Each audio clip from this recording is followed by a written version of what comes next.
It's time to meet Serena, your AI mental health counselor. Available now for a free trial. Am I the asshole because I am forcing my parents to choose between two options they loathe? I, F38, have recently gotten a not great medical diagnosis and prognosis. I am at peace with it. So I have sat down with my husband and figured out my will. Obviously he will be receiving most of the estate. He has to take care of himself and our kids.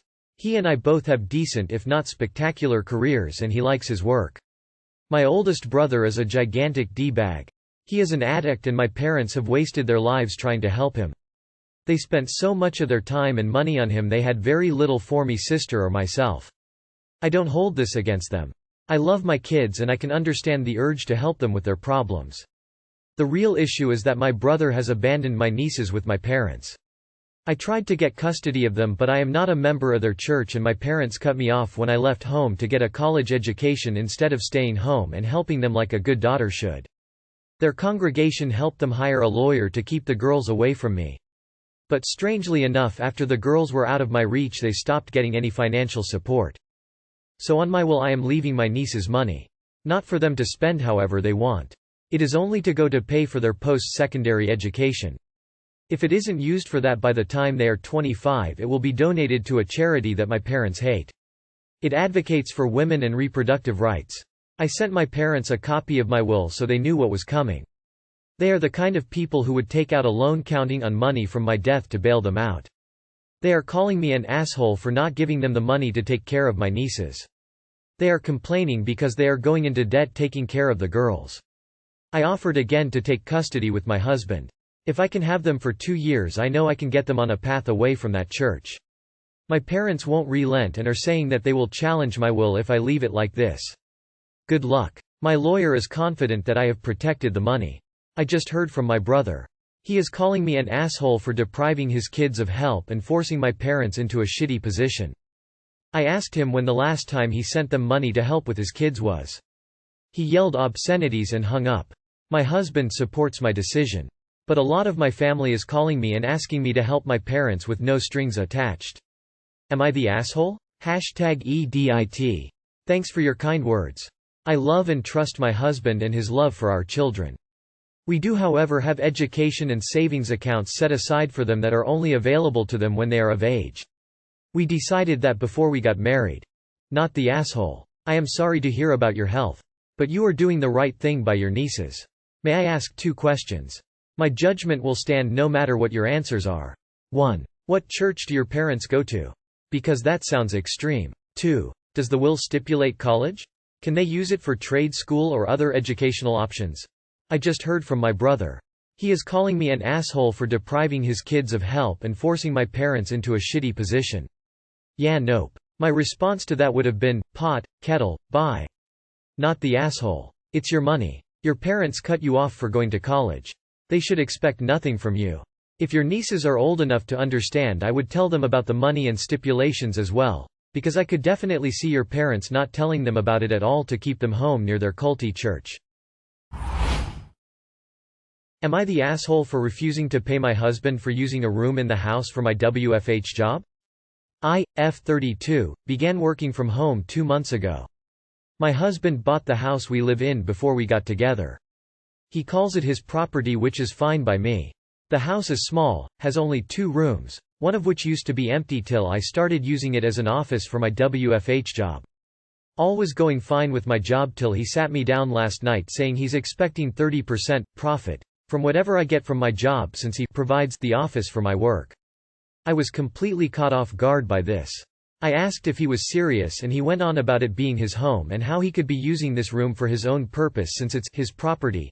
I said no and called him unreasonable, which led to a blow-up.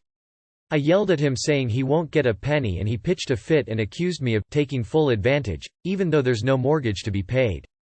I do all chores in the house as well as pay the bills in half. He got his family involved in this and they're split. His mom thinks I'm being difficult and that 30% is not a huge amount and that this room is providing stability for my WFH and so my husband should get some sort of benefits. Am I the asshole for putting my foot down and refusing to pay a penny? Not the asshole. Time to immediately stop paying bills and doing all the housework. Move into your office. If he wants to treat you like a tenant, act like one. Do not combine your money with his. Pay him the going rate of tenancy. Start looking for a new place to live because this marriage is over. It's just a financial agreement to him. ETA. Thank you for all the awards. I am honored. Not the asshole. Your husband is being unreasonable, and is clearly signaling to you that the house you live in is not your home. That is not a situation I would want to be in, personally. Does he charge you rent for use of the bathroom and shower? Do you charge him for sex? Update. Am I the asshole for taking my niece to court over a coat? Here's the original post. So here is a quick update, since the situation has been resolved. When my husband got home, I told him what happened and showed him the video. He asked if I spoke with my brother-in-law and I said no, all my conversations were with my sister. He said that he will take care of it. Now, a disclaimer. I understand nothing when it comes to insurance claims, and this is what my husband told me, I understood happened. My husband talked with my bill, told him exactly what happened and showed him the prank video. Then he told him that the coat was insured. We will be filing a claim and submitting the video, and we might have to file charges for the claim. He assured him that we would be dropping the charges. We do not want to send niece to jail. Then he told him that one of two things might happen. After our insurance pays us, they will come after them. If their insurance pays, their premium will skyrocket. If it doesn't, they might sue them, and might get a lien on their house. My brother-in-law asked if there was a way he could pay us without involving insurance. My husband told him that that was what we wanted at first, but that my sister insisted that they will not be paying us back. Apparently, my brother-in-law was not in the know, and he was very pissed off at what my niece did, and my sister's response. So they came to this solution. My niece's car will be sold, and if it doesn't fetch the whole compensation money, she will have to get a job and pay me the whole check until it is paid off. Also, she is grounded for the rest of the school year. I am thankful for the people who encouraged me to talk with my husband.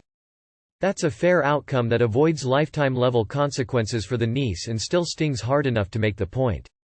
Communication is always a good place to start, and very glad your brother-in-law stepped up to handle the situation appropriately.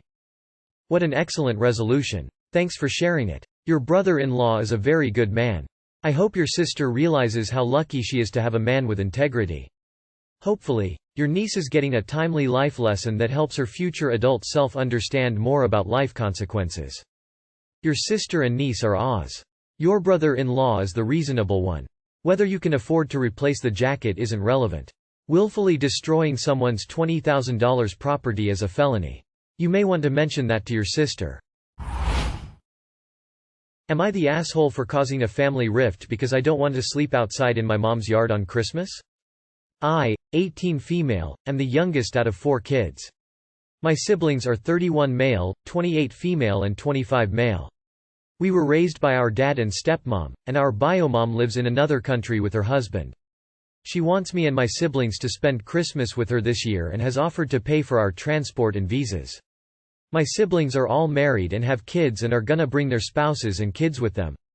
Our mom's house is quite big and she said she'll spread out air mattresses in the living room and there's a guest room. She didn't say anything specifically to me about where I'd be sleeping, so I assumed I'd be sleeping on one of the air mattresses. Well, one of my brothers told me that my mom expects me to sleep in a tent outside. I honestly thought he was messing with me, but when I asked my mom about it, it turns out she did. The conversation wasn't in English, but it basically went like this. Me. Brother's name. Said that you expect me to sleep outside in a tent? Is this true? Mom. Yeah, I thought you would be fine with having your own tent. Me. Why didn't you talk to me about it? Mom. I didn't think it would be a problem. Is it a problem? Me. It is, I don't want to sleep outside. Mom. I don't know what you want me to do, there's too many of you. Me. Can I sleep on the couch? Mom. No, husband's name. Likes to watch TV late, you'll be a nuisance. Me. I don't know then, but I am not sleeping outside. I'd rather not go. My mom told all my siblings about the conversation and now they're all mad at me and told me to suck it up and go. They said I'm being selfish and making a fuss about nothing, and that I can't expect any of them to sleep outside with their spouses or kids. I told my dad about it and he's now royally pissed off with my mom and said that she's being a mega bitch and alienating me on purpose, and they had a huge argument on the phone. My siblings are all mad at me for causing this. Edit. My mom lives in Western Europe, so it will be very cold there and most likely snow as well. Not the asshole. The fact that your stepdad wanting to watch TV at night is more important than you being able to sleep inside tells you exactly where you stand in your mother's priority list. If your asshole siblings continue to pretend that sleeping outside in a tent during winter isn't a big deal, tell them that you accept their offer to switch beds with them. This is the most relevant point right here. Me. Can I sleep on the couch? Mom. No, husband's name. Likes to watch TV late, you'll be a nuisance. There is actually a place indoors for Op to sleep. The mom and her husband just doesn't want to inconvenience themselves in the slightest to accommodate her. Can you imagine the mom calling the daughter a nuisance and then getting mad about her not wanting to come? I can only imagine how the rest of the visit would go. I hope Op enjoys her Christmas with other people and tells mom and her flying monkeys to kick rocks. Not the asshole.